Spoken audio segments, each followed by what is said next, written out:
اللهم صل على سيدنا مولانا محمد وعلى آل محمد اللهم صل على سيدنا مولانا محمد وعلى السماوات والارض من العرش العظیم. لاکھوں کروڑوں درود و سلام محمد وآل محمد صلی اللہ علیہ وسلم جن کی وجہ سے پوری کائنات کو تخلیق کیا گیا، جو وجہ سبب کائنات ہے.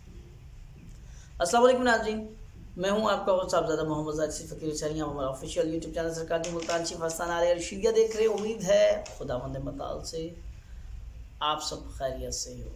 اللہ تبارک تعالیٰ آپ تمام ہی حضرات پر اپنا رحم کرم اور فضل فرمائے. انسان اپنی زندگی میں بڑے بڑے نشیب و فراز سے گزرتا ہے. ہر طرح کے معاملات دیکھنے پڑتے ہیں. تمام تر چاہتوں کو ایک طرف رکھ کر اس عمل کو قبول کیا جاتا ہے، اس بندے کو قبول کیا جاتا ہے جو ہماری سوچ، ہمارے وہم، ہمارے خیال میں بھی نہیں. ضروری نہیں کہ ہم سب کو جیسا سوچیں گے ہمیں ویسے ہی اللہ تبارک تعالیٰ عطا فرمائیں گے. اللہ تعالیٰ کی اپنی مرضیاں ہوتی ہیں، اللہ کی اپنی رضا ہے. اللہ جیسا چاہتا ہے ویسے عطا فرماتا ہے.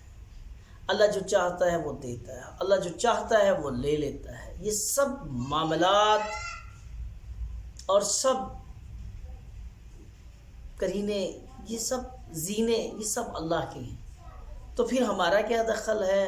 یہ وظائف کا چینل کیوں ہے؟ کیوں آپ کو بتایا جاتا؟ تو یہ سب حاجات اور مناجات اور گزارشات کا ایک ذریعہ ہے کہ اللہ سے اس طرح مانگ لو. دینا اللہ کی ذات میں ہے، اس میں کوئی شک نہیں، کوئی قباحت نہیں ہے، کوئی دوسری اس میں رائے نہیں ہے کہ دینا کس نے. دینا 100 نہیں 1000% اللہ نے ہے. تو یہ جو مناجات کی جاتی ہیں، یہ جو دعائیں کی جاتی ہیں، یا قاضی الحاجات یا مسبب الاسباب، یہ کس کو پکارا جاتا ہے؟ یہ درود پاک پڑھ پڑھ کر کس کے وسیلے مانگے جاتے ہیں؟ کس سے طلب کی جاتی ہے؟ کس سے مانگا جاتا ہے؟ کس سے اپنی حاجت پیش کی جاتی ہے؟ کس سے یہ ہم جو بار بار آپ کو کہتے ہیں کہ 4 نفل برائے حاجات پڑھنے، کس سے حاجت طلب کی جاتی ہے؟ حاجت روا کون ہے؟ مشکل کشا کون ہے؟ تو اسی کو منانے کا ایک ڈھنگ ہے.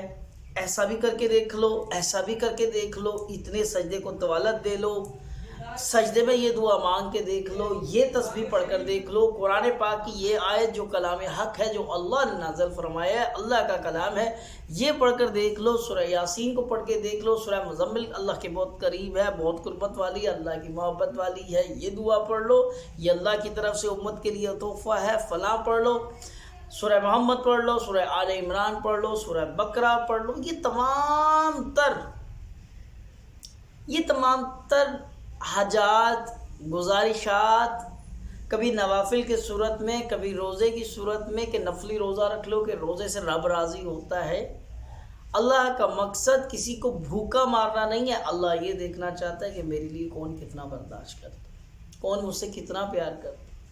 اور بھوک اصل میں اللہ کو یہ بھی نہیں کہ وہ اپنے بندے کو بھوکا تڑپتا ہوا دیکھے، وہ صرف بھوکا رکھ کے آپ کو یہ احساس دلاتا ہے کہ جس طرح تم نے بھوک کے محسوس کیا ہے، یہ میرے اور بھی بندے ہیں، کہ اگر میں تجھے کچھ عطا کروں، اگر تجھ پہ اپنا فضل کروں تو میرے بندوں کو دیکھ لیا کر.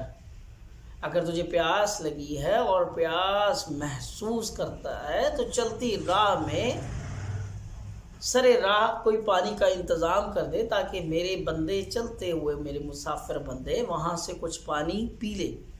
یہ صدقہ خیرات، یہ صدقات کس کے لیے؟ سب اللہ کے لیے. ہم مناجات مانگتے ہیں، کس سے طلب کرتے ہیں؟ کس سے ماخذ کرتے ہیں؟ آپ کچھ بھی کر لیں، کوئی بھی رنگ ڈھنگ. آج یہ دیکھا ہے آپ نے، ایک خاص اہتمام کیا، محفل کی تو تیاری تھی، میں نے بھی جانا محفل پہ ہے. اچھا جی، یہ سر پہ سجا لیا، اس کو حسینی رنگ کہہ لیں، چشتی رنگ کہہ لیں، کوئی بھی رنگ دے لیں، اور وہ ہر رنگ میں سمایا. سب رنگ اس کے ہیں اور ہر رنگ میں وہ نمودار ہے، اور وہی تو پروردگار ہے کہ سارے رنگ اس کے ہیں. اور ایک چیز، جب سارے رنگ اس کے ہیں، ایک بات کہوں گا کہ سارے رنگ ہیں کچے سچا اس کا نام. ہم سب بندے ہیں، خطا در خطا، خطا در خطا، اور وہ عطا در عطا، عطا در عطا، عطا در عطا. اللہ کو مناتے رہو. کبھی نفلی روزہ رکھ کے، کبھی تسبیحات کر کے، کبھی مناجات کر کے، کبھی استغفار کے ذریعے، کبھی کسی کو بھلا کر کے، کبھی کسی کا سہارا بن کے، کبھی کسی کا آسرا بن کے، کبھی کسی لاچار کا چارہ بن کے، اور کبھی کسی مجبور کی مجبوری کو دور کر کے اس کی رحمت، اس کے کرم، اس کے فضل کے خزانے تلاش کرو. اور اللہ انہی چیزوں سے راضی ہوتا ہے. ایسا ہرگز سوچ میں نہ لے کر آئیں کہ اگر آپ اللہ کو راضی کرنا چاہیں تو صرف اللہ آپ کے سجدوں سے، اللہ آپ کی تسبیحات سے، اللہ آپ کے روزوں سے، اللہ آپ کی نفلی عبادات سے راضی ہو جائے گا. ان تمام چیزوں سے معتبر جو ذریعہ ہے، یہ تمام ذرائع ہیں اللہ کو منانے کے ذرائع ہیں. فرض نماز پڑھ لیں، سنت نماز پڑھیں، نوافل پڑھیں، یہ سب اللہ کو راضی کرنے کے ذریعے ہیں. لیکن اگر آپ اللہ کے کسی بندے کی مدد کرتے ہیں، کسی مجبور کی مجبوری کو دور کرتے ہیں، کسی بیمار کے بیماری کے وقت اس کی کچھ مالی امداد کر دیتے ہیں، اگر کسی پریشان حال کی آپ کی وجہ سے کسی کی پریشانی ختم ہو جاتی ہے تو آپ پہ اللہ کا سب سے بڑا فضل ہے. اگر آپ کسی کی کوئی پریشانی اپنے ذرا سے مال سے دور کر سکتے ہیں تو یہ اللہ کا آپ پہ سب سے بڑا فضل ہے. تو اس فضل کو حاصل کیجیے. آپ کی تسبیحات، روزے، مصلی بچھانے سے اللہ نے راضی ہو جانا ہے. لیکن یہ جو عمل ہے یہ تیر بہدف ہے.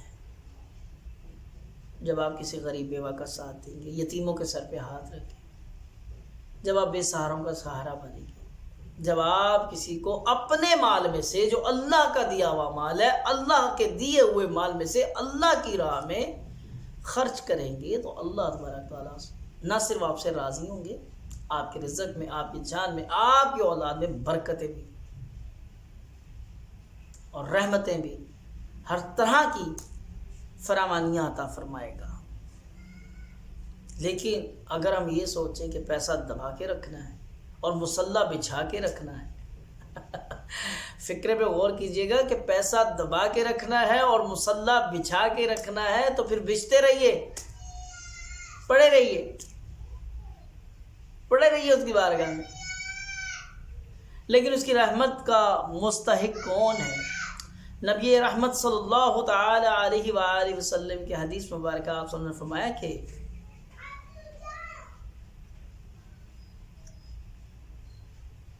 بخیل عابد سے گناہگار سخی اچھا.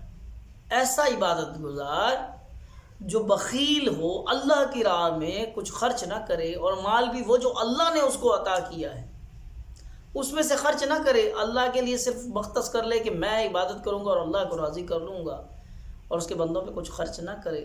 آپ صلی اللہ علیہ وسلم نے فرمایا کہ اس سے بہتر وہ گناہ گار ہے جو سخی ہے. اس حدیث کو سمجھنے کے بعد انسان اس مقام پر پہنچتا ہے جسے اشرف المخلوقات کا مقام کہا جاتا ہے. مقام اشرف المخلوقات بھی یہی ہے کہ انسان اپنی ذات سے نکل کر جب دوسروں کی بھلائیوں کے متعلق سوچتا ہے تو اللہ اسے عطا کرتا ہے. ورنہ یہ میرا چینل بھرا پڑا ہے، ایسے ہزاروں چینل، اس طرح کی ہزاروں کتابیں، اس طرح کے ہزاروں مواد، وہ تو آپ کی اپنی ذات کے لیے ہے کہ فلاں حاجت آپ کو پڑ گئی ہے، آپ نے اتنی تسبیحات پڑھنی ہے، اللہ آپ کو عطا کر دے گا. آپ کو کوئی پریشانی درکنار آ گئی ہے، فلاں وظیفہ کر لیں، اللہ آپ کو عطا کرے گا. جادو کی بندش ہو گئی ہے، کسی نے رزق کی بندی لگا دی ہے، فلاں کریں ایسے ختم. یہ سب آپ کی اپنی ذات کے معاملات ہیں. لیکن کبھی اپنی ذات کے معاملات سے باہر نکل کر بھی دیکھیں کہ دنیا ہے. جب آپ اس دنیا میں داخل ہوں گے تو آپ اللہ کا رحم کرم، اس کا فضل اپنے شامل حال پائیں گے. تو مناجات، التجائیں، گزارشات، یہ تمام اللہ کی بارگاہ میں ہر وقت ہوتے رہتے ہیں. لیکن ہم تیری بندگی نہیں کرتے، تیرے بندوں سے پیار کرتے ہیں. اللہ کو تو وہ بندے بہت پسند ہے جو اس کے بندوں سے پیار کریں. تو پھر مقصد یہ ہے آپ کو سمجھانے کا کہ اپنی ذات سے بھی نکل کر کچھ سوچیں.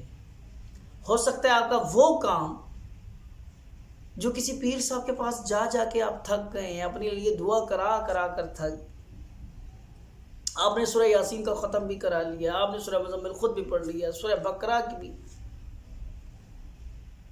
تمام پڑھائیاں کر لیا، تمام وظیفے پڑھ لیے ہیں اور کچھ حاصل نہیں ہو رہا، تو اب آپ کو چاہیے کہ کسی کو کچھ دے دلا کر، کسی سے مراد وہ غریب، وہ بے سہارا، وہ لاچار، وہ مجبور شخص ہے جس کی ذرا سی مالی امداد کے بعد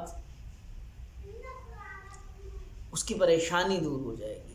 آپ کی جیب سے تھوڑا سا مال نکلے گا لیکن اس کی پریشانی دور ہو جائے گی، اور جب اس کی پریشانی دور ہوگی تو یقین کریں اللہ پریشانی آپ کی بھی نہیں رہنے دے گا۔ تو اللہ کو راضی کرنے کے ہزارہ طریقے ہیں، اور ان ہزارہ طریقوں میں سب سے افضل ترین جو طریقہ ہے وہ ہے اس کے بندوں کی مدد کرنا، نہ کہ بندوں کی مدد کو چھوڑ کے دعائیہ، التجاات اور مناجات، نوافل، روزے، ان کی طرف آنا۔ ان سب سے افضل ترین جو طریقہ ہے وہ ہے بندوں کی مدد کرنا۔ تو امید ہے آپ کو یہ میری بات سمجھ آئے گی۔ اچھی اور نیک بات پھیلانا صدقہ جاریہ ہے، اس ویڈیو کو ضرور شیئر کیجیے گا، ہو سکتا ہے آپ کے شیئر کی وجہ سے کسی کا بھلا ہو جائے۔ اپنی دعاؤں میں یاد رکھیے گا۔ نیکسٹ ویڈیو کے ساتھ آپ کی خدمت پھر حاضر ہوں گے، جب تک کے لیے اللہ حافظ، فی امان اللہ۔